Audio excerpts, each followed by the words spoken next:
ছাত্রছাত্রীরা সকলে নিশ্চয়ই খুব ভালো আছো। আজকে আমি বিভূতিভূষণ বন্দ্যোপাধ্যায় রচিত চাঁদের পাহাড় উপন্যাসের ত্রয়োদশ অধ্যায়ের এমসিকিউ নিয়ে আলোচনা করব।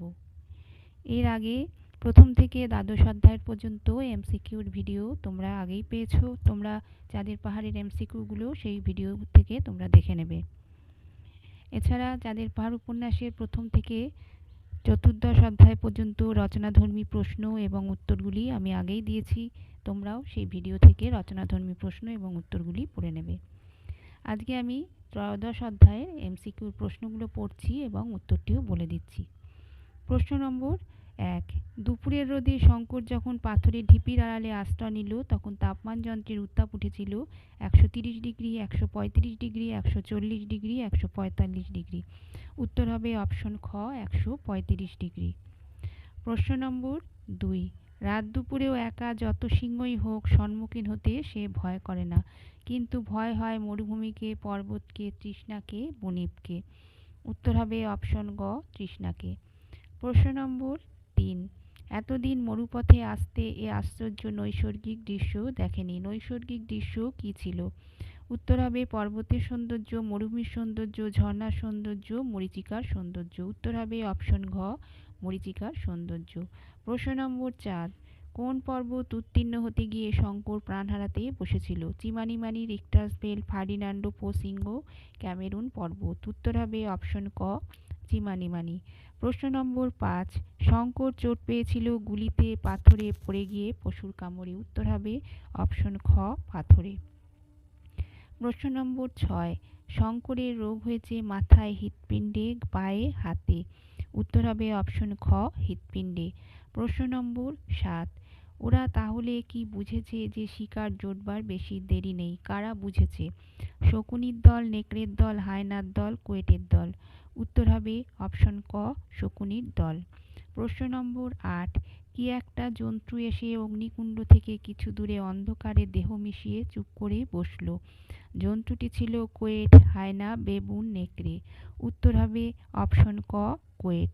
প্রশ্ন নম্বর 9। আজ কত টাকার মালিক সে? 1-2 লাখ, 2-3 লাখ, 3-4 লাখ, 4-5 লাখ। উত্তর হবে অপশন খ 2-3 লাখ। প্রশ্ন নম্বর 10। শঙ্করের কাছে হিরে ছিল 3টি, 4টি, 5টি, 6টি। উত্তর হবে অপশন ঘ 6টি। প্রশ্ন নম্বর 11। আকাশের অগণ্য তারা জ্বলজ্বল করছে, মোমের মতো, প্রদীপের মতো, ইলেকট্রিক আলোর মতো, চাঁদের আলোর মতো। উত্তর হবে অপশন গ ইলেকট্রিক আলোর মতো। প্রশ্ন নম্বর 12। বাংলার পাড়াগাঁয়ে কোন রোগে ধুকে শঙ্করকে মরতে হচ্ছে না? জ্বর, হাঁপানি, ম্যালেরিয়া, বসন্ত। উত্তর হবে অপশন গ ম্যালেরিয়া। প্রশ্ন নম্বর 13।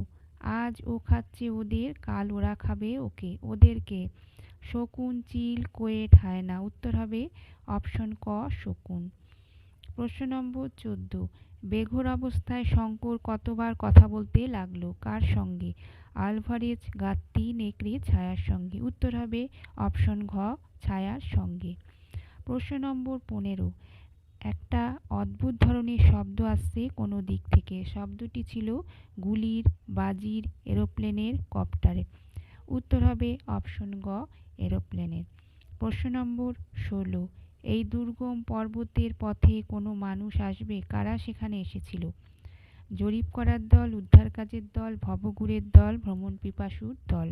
উত্তর হবে অপশন ক জরিপ করার দল। প্রশ্ন নম্বর 17। জরিপ করার দল কোন পার্ক জরিপ করতে এসেছিল? Cape Town national park, Kimberley national park, Kruger national park, Rhodesian national park. উত্তর হবে অপশন গ ক্রুগার ন্যাশনাল পার্ক। প্রশ্ন নম্বর 18। জরিপ করার দলে কতজন ইউরোপিয়ান ছিল? 7 জন, 8 জন, 9 জন, 10 জন। উত্তর হবে অপশন গ 9 জন। প্রশ্ন নম্বর 19। হঠাৎ জনহীন অরণ্য প্রদেশে সভ্য রাইফেলের আওয়াজে ওরা বিস্মিত হয়ে উঠল। রাইফেলের আওয়াজটি কার ছিল? জরিপ করার দলে শঙ্করের, গাত্তির, ইউরোপিয়ান। উত্তর হবে অপশন খ শঙ্করের। প্রশ্ন নম্বর 20। তার পরনে ছিন্ন ভিন্ন অতি মলিন ইউরোপীয় পরিচ্ছদ। কার কথা বলা হয়েছে? শঙ্কর, আলভারিজ, গাত্তি, ইউরোপিয়ান। উত্তর হবে অপশন ক, শঙ্কর। প্রশ্ন নম্বর 21, অচৈতন্য শঙ্করকে কোথায় আনা হলো? কেপটাউন হাসপাতালে, সল্সবেরি হাসপাতালে, রোডিসিয়ার হাসপাতালে, দক্ষিণ আফ্রিকায়। উত্তর হবে অপশন খ, সল্সবেরির হাসপাতালে। প্রশ্ন নম্বর 22, হাসপাতালে শঙ্কর কতদিন ছিল? 10 দিন, 15 দিন, 20 দিন, 25 দিন। উত্তর হবে অপশন খ, 15 দিন। তাহলে তোমরা বিভূতিভূষণ বন্দ্যোপাধ্যায় রচিত চাঁদের পাহাড় উপন্যাসের ত্রয়োদশ অধ্যায়ের এমসিকিউ প্রশ্ন এবং উত্তরগুলি তোমরা শুনলে। এই প্রশ্ন এবং উত্তরগুলি অবশ্যই ভালো করে পড়বে, এগুলো থেকে তোমরা পরীক্ষায় অবশ্যই উপকৃত হবে। এবং ভিডিওটি থেকে উপকৃত হলে তোমরা ভিডিওটি লাইক করবে, বন্ধুদের শেয়ার করবে, চ্যানেলে নতুন হয়ে থাকলে চ্যানেলটিকে অবশ্যই সাবস্ক্রাইব করবে এবং পাশের বেল আইকনটিকে ক্লিক করতেও ভুলো না। আজ তাহলে এই পর্যন্ত, ভালো থেকো সকলে।